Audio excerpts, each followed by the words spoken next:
Lost by Frank Ocean, one of the best songs ever written.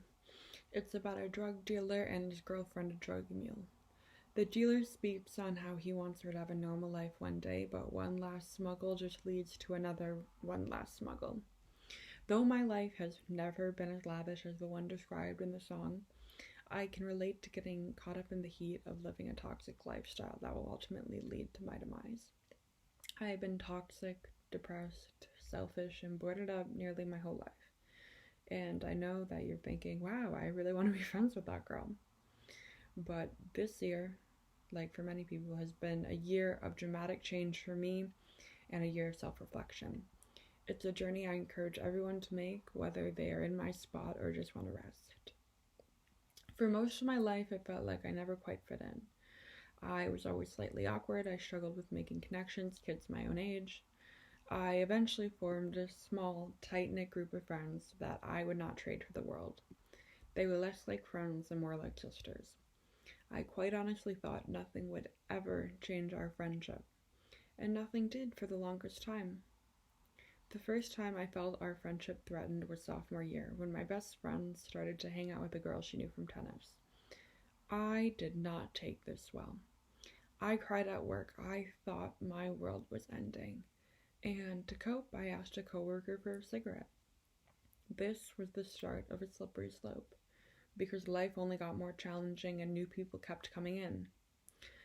I also began to get more depressed and started to use harder substances. At first for fun, then not for fun, like most high school students, but to feel alive and to make life worth living. I started to crumble and started to drift away from my once sisters. I became an island. I began to obsess over my looks, fearing that it was my body and my face that were driving people away and not my using and toxic attitude. I eventually lost my sister's trust, and my biggest fear of losing them became a reality, one that I created. I would replay events in my head day in, day out, thinking if I had only done this differently, then I wouldn't be alone right now, but still I didn't change. Eventually things got so bad I had to go to the hospital. From there I went to outpatient. And in outpatient I learned more than I could have ever hoped for.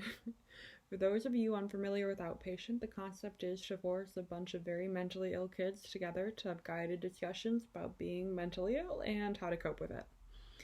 I wasn't against going like most of the other kids. I knew that I needed this, or this might be the end for me. I knew compared to my group of once friends, I was well behind in school and in life. In outpatient, you tell the other group members your deepest, darkest secrets and life's biggest problems. After coming from a space where I felt connected to nothing, in the room with these people, it gave me clarity. I was able to hear stories of some of the greatest hardships people can go through at such a young age. And at the end of the day, these people were just searching for peace. When they would speak on things that happened to them and the people who were involved, they didn't speak in a vindictive tone or rudely. Well, sometimes. But overall, it was wanting peace.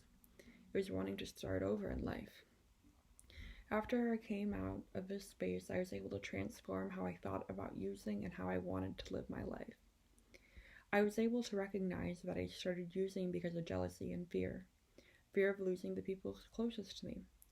I knew I became obsessed with how I look because I thought that this is what people valued in me. I had to restructure how I thought because at the end of the day, it was my brain feeding me these false realities. In my program, we talked about the idea that there are two truths in life.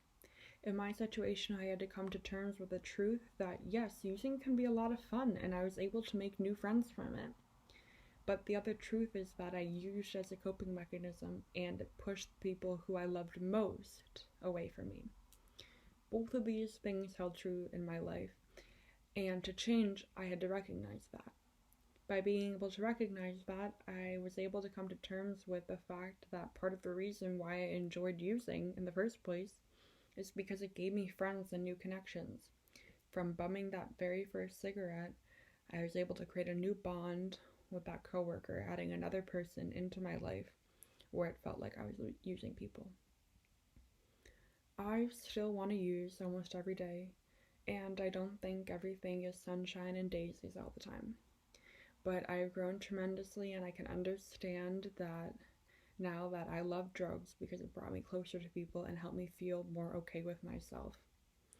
I don't necessarily encourage anyone to have a depressive episode and full blown mental breakdown by any means, but by taking a step back from life and looking outside in, I was able to find answers and conclusions not only about myself, but about the world and other people.